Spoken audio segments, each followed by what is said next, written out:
Bien-aimés, nous rendons grâce à Dieu pour tout ce qu'il fait dans vos vies. Que notre Seigneur Jésus vous soutienne. Lui qui a permis que vous soyez encore vivants en ce moment. Le Seigneur vous aime. Le Seigneur, il a de grands projets pour votre vie. Bien-aimé, c'est votre frère Benjamin Nyange. Et bien-aimé, avant que nous puissions partager la parole de Dieu, je vais quand même consacrer nos vies entre les mains de l'Éternel. Lui qui a permis que nous soyons dans le souffle de vie. Il mérite l'adoration. Ma prière est qu'en partie de cet audio que nous allons préparer aujourd'hui, que nous allons partager ensemble, que la vie soit touchée. Là où tu as des problèmes, que le Seigneur apporte la solution. Là où ta vie ne marche pas, que Dieu vienne intervenir. Là où tu as eu des déceptions, où tu traverses ces moments difficiles, qu'à travers ces messages, que la main de l'Éternel touche, que la main de l'Éternel puisse être avec toi, que la grâce de l'Éternel puisse marcher et que la victoire entre dans ta vie. Là où la maladie est entrée, que la victoire de la guérison entre dans ta vie. Seigneur Jésus, merci pour cette journée encore que tu nous accordes. Seigneur, nous allons partager ta parole, que ma voix puisse se taire, mais que ce soit ta voix qui soit élevée. Saint-Esprit, nous t'invitons qu'en ces moments, lorsque nous allons partager cette parole, que ce soit la puissance, que cette parole soit avec puissance et qu'elle puisse avoir de l'impact dans la vie de quelqu'un. Gloire au Seigneur. Bien-aimés, nous allons partager sur un message lié à que nous avons tiré de Romains. Un message de foi, un message qui nous conduit dans la marche avec Dieu, qui nous rappelle l'identité que nous avons en tant qu'enfants de Dieu. Bien-aimés, ce n'est pas se vivre selon l'Esprit de Dieu. Marcher selon l'Esprit de Dieu. Ça, c'est le sujet de notre message. Comme nous dit dans Romains 8, 16, dans Romains 8, nous allons faire une petite lecture pour vous amener dans cette dimension. Il n'y a donc aucune condamnation pour ceux qui sont en Jésus-Christ. En effet, la loi de l'esprit de vie en Jésus m'a affranchi de la loi du péché et de la mort. Car chose impossible à la loi, parce que la chair la renda sans force. Dieu a condamné les péchés dans la chair, en envoyant à cause du péché son Fils unique dans la chair, semblable à celle du péché. Et c'est là enfin que la justice de la loi fut accomplie en nous qui marchons non selon la chair, mais selon l'esprit. Bien-aimé, la parole de Dieu nous dit que Jésus-Christ nous a été affranchi le péché, ce qui était impossible à la loi. La loi nous dit que si tu fais ça, tu es condamné. Si tu ne suis pas ces rythmes ici, si tu ne obéis pas par rapport à telles instructions, tu vas avoir telle sanction.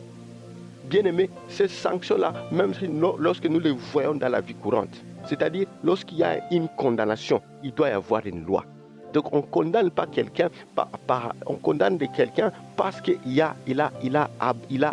s'est allé à l'encontre d'un règlement établi. Et bien aimé, cela aussi spirituellement a un impact. Spirituellement s'exécute de la même façon. C'est-à-dire s'il y a des lois auxquelles qui étaient établies, que tu n'as pas respecté, que tu n'as pas suivi, il y aura une sanction. Parce que ça, c'est la loi. Ça, c'est marcher selon les lois. C'est marcher selon les principes qui ont été établis.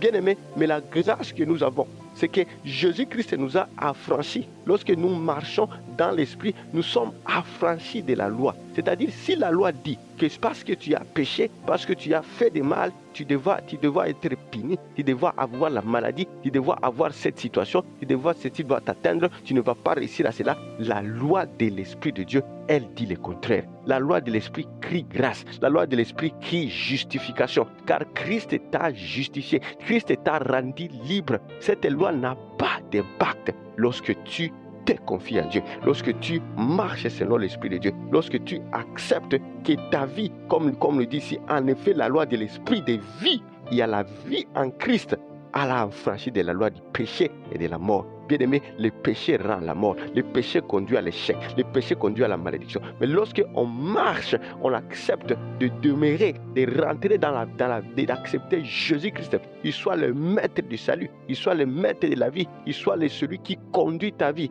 Bien-aimé, la mort n'aura pas d'effet, la maladie n'aura pas d'effet, les problèmes auxquels tu fais face aujourd'hui n'aura pas d'effet, car Jésus-Christ est au-dessus de là. Il a déjà vaincu la mort, il a déjà triomphé la mort. Bien-aimé, là, c'est le principe de marcher Et il nous dit encore dans Romains 9, pour vous, vous ne vivez pas selon la chair, mais selon l'esprit, si du moins l'Esprit de Dieu habite en vous. Si l'Esprit de Dieu habite en toi, si l'Esprit de Dieu demeure avec toi, si l'Esprit de Dieu est avec toi, il nous dit encore, si quelqu'un n'a pas l'Esprit de Dieu, il ne lui appartient pas.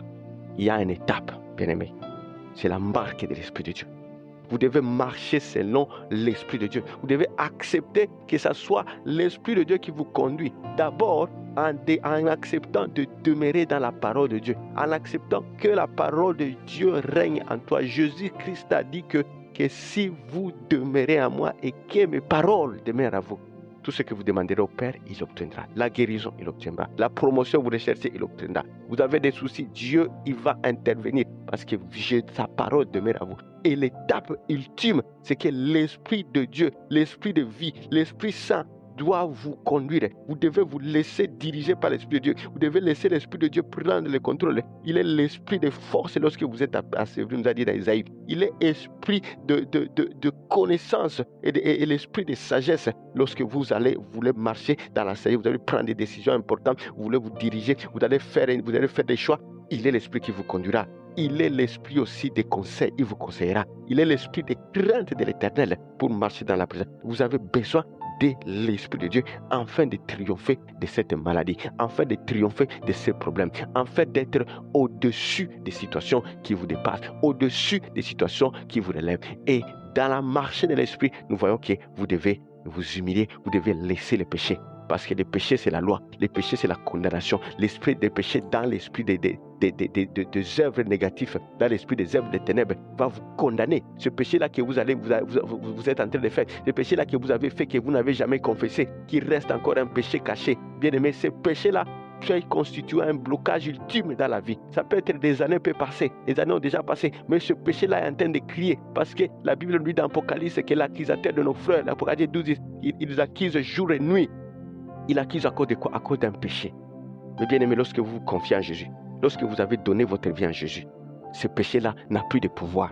Et vous devez accepter de marcher. Vous devez vous demander, Seigneur, je m'humilie. Si vous reconnaissez qu'il y a un endroit où vous avez commis le mal, vous avez commis le péché, mais que vous n'avez pas confessé, c'est le moment de vous confesser cela. C'est le moment de demander à Dieu que votre Seigneur puisse vous pardonner. Que le Seigneur Jésus-Christ, qui est encore amour, qui vous agrée encore en ce moment, puisse être avec vous. Amen, bien-aimés. Que la grâce de l'Éternel soit avec vous pendant cette parole. Nous allons rendre grâce à Dieu. Nous allons vous confier entre les mains de l'Éternel. Seigneur Jésus, merci pour ce temps. Merci pour ce message que tu nous aides à partager en ce moment. Yahweh, nous remettons nos vies entre tes mains, Yahweh. Nous reconnaissons que nous sommes pécheurs. Nous reconnaissons que nous avons mal agi. Nous reconnaissons, Jésus-Christ, que nous nous sommes rebellés. Nous nous sommes détournés de toi, Seigneur. Seigneur Jésus, pardonne-nous. Seigneur Jésus, pardonne mon frère, pardonne ma soeur. Nous déclarons, Seigneur, en ce moment, que ta présence, que ton autorité soit celle qui règne dans nos vies. Je t'accepte, Jésus, comme Seigneur et Sauveur. Nous t'acceptons que tu viennes prendre contrôle de ma vie, que tu viennes nous diriger, Seigneur Jésus, et que nous soyons soumis à ta loi. Nous soyons soumis à ta loi de vie, à la liberté, et que nous soyons épargnés de la loi, de l'esprit de mort, de l'esprit de l'échec, de l'esprit de maladie, de l'esprit de limitation. Et maintenant, je déclare, Seigneur, par l'autorité, Jésus, du sang de Jésus, que les maladies quittent mon frère, que la maladie quitte ma soeur, que celui qui est venu avec des problèmes troublés, que celui à qui le cœur est affermi, à qui le cœur est soumis à des situations compliquées, je proclame la liberté maintenant au nom de Jésus-Christ. Que celui qui est affligé, que celui qui attend une réponse de Jésus-Christ, que tu apportes la réponse dans la réussite. Au nom de Jésus-Christ, je le consacre entre tes mains. Nous remettons toi entre tes mains, Jésus. Que ta main puissante et ton autorité soit avec mon frère, ma soeur. Et nous prions ainsi. Au nom de Jésus-Christ, au nom de Jésus, au nom de Jésus-Christ. Amen, amen, amen. Soyez bénis, bien-aimés. Je vous souhaite une bonne journée. Vous pouvez partager ce message à quelqu'un pour l'édifier. Quelqu'un a besoin d'écouter ce message et que la gloire de l'Éternel soit avec vous. Soyez bénis. Amen.